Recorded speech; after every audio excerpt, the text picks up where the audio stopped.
Kreu i Partisë Demokratike Sali Berisha tha se deklarata e eurodeputetit Tomas Dexhovski, i cili akuzoi kryeministrin Rama si njeriu që përdor familjarët e tij për të transportuar para jashtë vendit, është një deklaratë që në Parlamentin Evropian është bërë vetëm për diktatorë të tipit Gaddafi dhe jo ndonjëherë tjetër për ndonjë lider të një vendi të lirë evropian.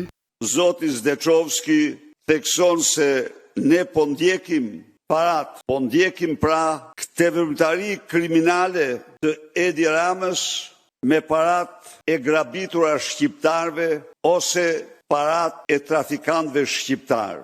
Deklarata e europarlamentarit është aktakuza më e rëndë që i bëhet personalisht Edi Ramës dhe familjarëve të tij nga një personalitet i shquar në Parlamentin Evropian. Sipas Berishës, lajmi ju është fshehur qytetarëve shqiptar ndaj Partia Demokratike do të kërkojë sërish komision hetimor për fluturimet e kryeministrit. Ka të dhëna që provojnë transportin e parave, ka të dhëna që faktojnë se valixhet diplomatike të qeverisë shqiptare me Ismail dhe pa Ismail janë numerikisht më të shumta se të gjitha valixhet diplomatike të Europës. Partia Demokratike do rikthej përsëri kërkesën për krijimin e komisionit hetimor parlamentar për të hetuar transportin e parave dhe të drogës me avionin privat taksit e Edi Ramës.